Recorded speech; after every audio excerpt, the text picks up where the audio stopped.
Eder Militao is injured for the season. What do we do, guys? Do we sign a stopgap centre-back? Or do we go for a long-term replacement? That's what we're going to look at today, guys. So don't forget, do like and subscribe to my channel. And let's get this channel popping, man. You know what I mean? We are the Real Madrid channel on here. Let's get it popping, guys. Devastating news. Absolutely devastating news about Militao. His second ACL in his other leg now, which is absolutely devastating. He's only 25 years of age and he's now obviously suffered two ACL injuries, which is so unfortunate. And it does beg the question, not just about Militao in terms of what kind of Militao will come back when he does come back. Will he ever be the same player again?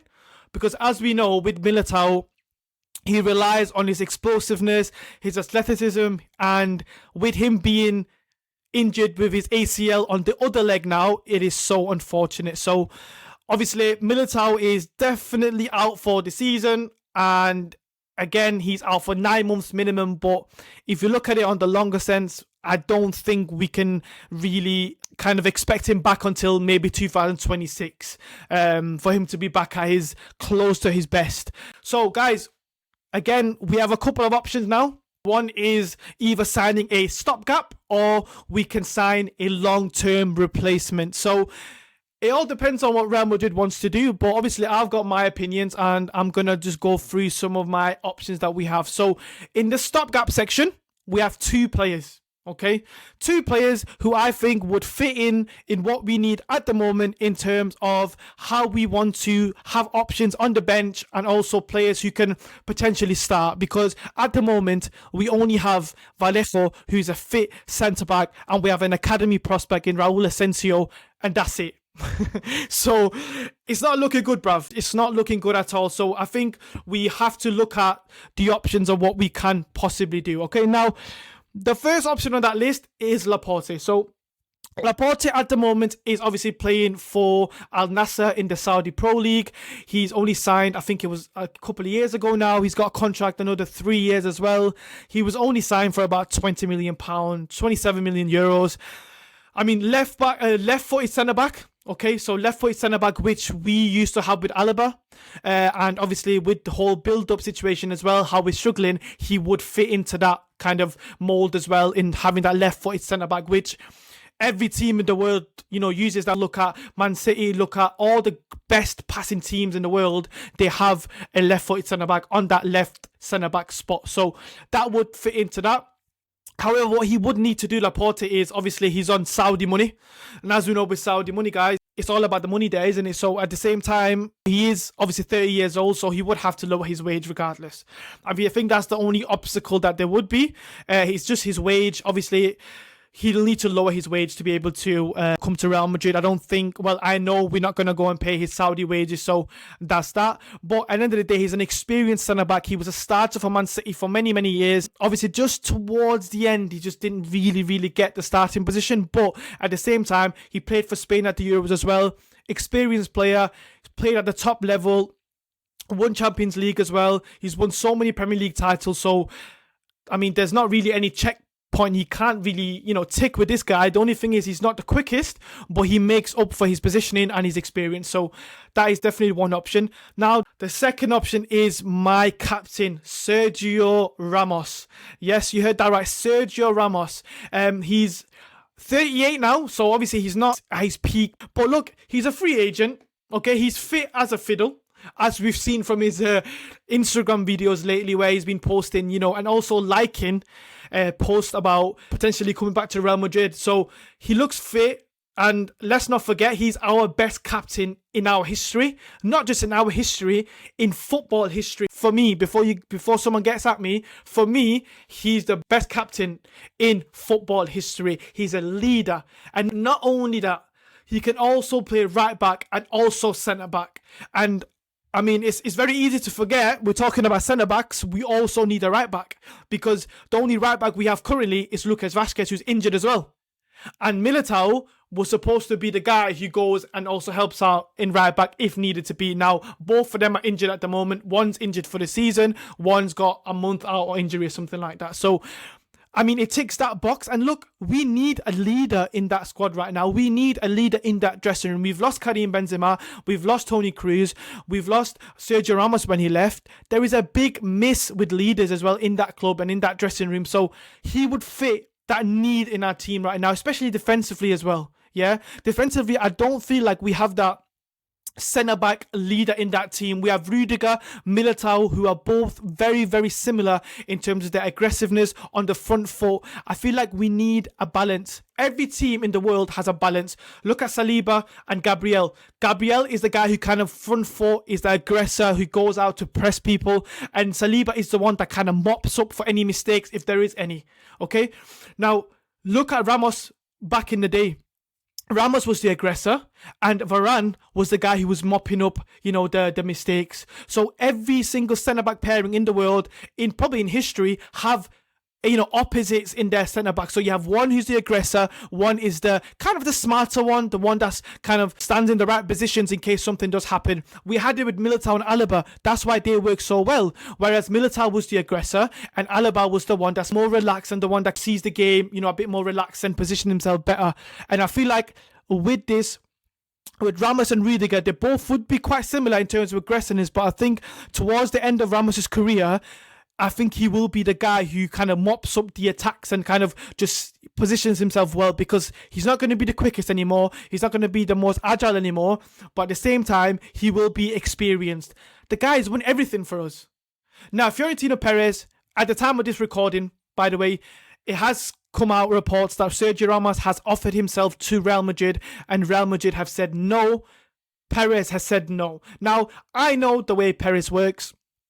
I know that he doesn't really allow players to come back once that story is kind of ended and that chapter is finished. He doesn't really welcome players back in history, to be fair. So I understand that part. But at the same time, what other options do you have as a stopgap? He's a free agent. You won't have to go and, negotiate with a club. His salary, he would probably take any salary we offer him at the moment. You can sign him on 1 year deal and then you can see what happens in the summer and you can then decide what to do. Because we don't have any other options at the minute. So I personally think it's a no-brainer. And I think maybe Perez needs to understand that we are in a bit of a crisis at the moment. Well, we're in a defensive crisis. We are. And we need to make some tough decisions and maybe go against what we used to do before. But we're in November. We've got so much of the season left. We can't rely on Lucas Vazquez to be the only right back and then have other players come and be the centre-back. It's not going to work because we don't have that option. Okay? Now, going away from stopgap, there are obviously that question of, in terms of Militao, will he ever be the same once he comes back? Which is very unfortunate, but it has to be asked, and the club has to also look at that and think, do we need to now look ahead to the summer and see if we can potentially sign a long-term replacement? Now, I have two names on my list. The first name is Bastoni from Inter Milan. Now, he's 25. This season, you could say he's arguably been the best centre-back in the world. All right, obviously, he plays in the 3-at-the-back system for Simone Inzaghi, which I really rate. I think he's an excellent manager, excellent tactician.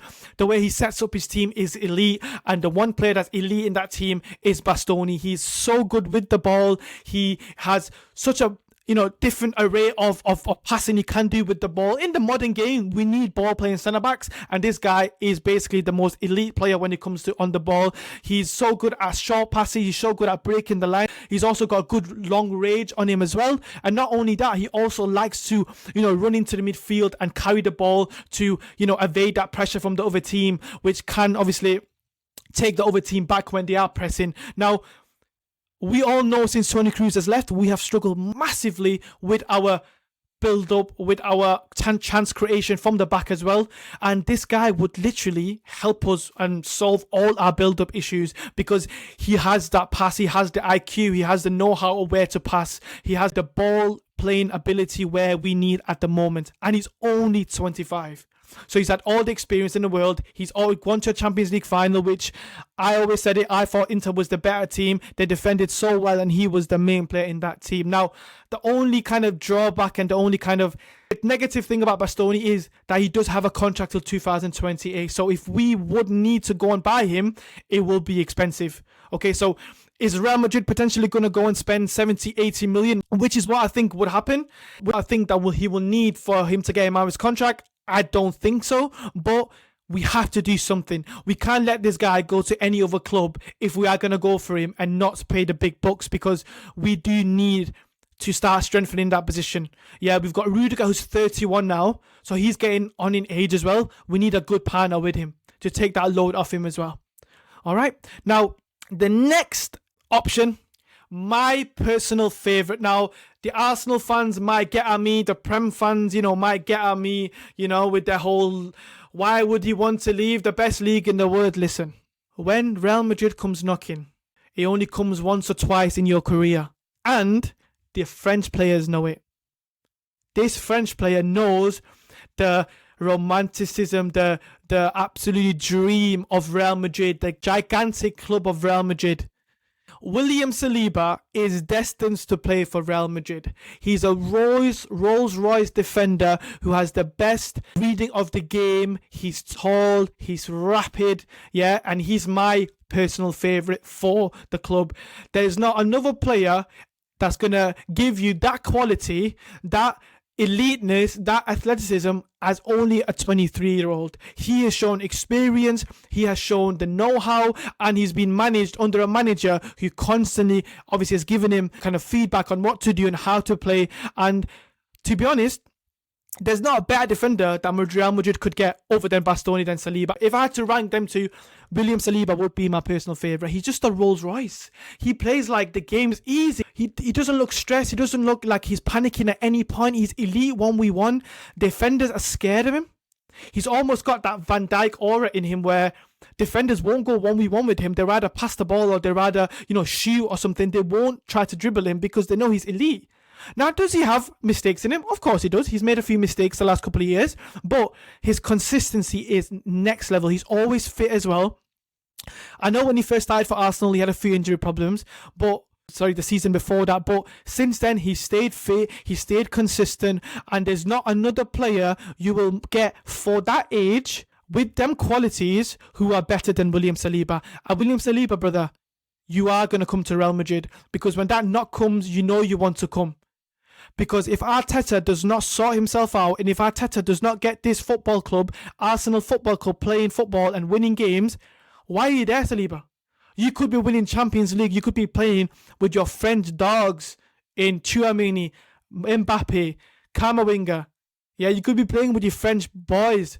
You don't want to be stuck in Arsenal playing terrorist football with us. It's time to be released from the shackles of that terrorist. You're 23 now. The next 7-8 years, it's going to be your prime. You need to get to Real Madrid and play. Now, in terms of price, I think Arsenal would ask for 100 million plus.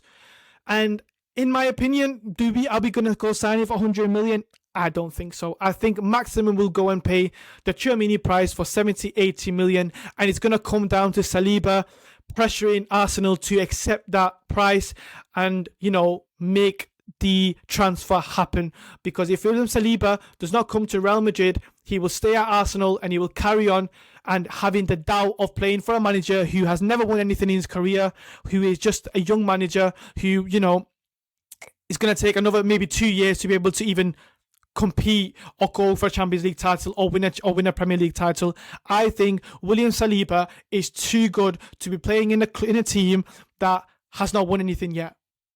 So I think it's a no-brainer for him and it's a no-brainer for Real Madrid. Okay? But look, guys, let me know what you guys think in the comments. Do we need to sign a stopgap centre-back? Do we need to sign a long-term replacement? And so, which player would you recommend Real Madrid to buy? And as always, guys, please do subscribe and I'll see you in the next one.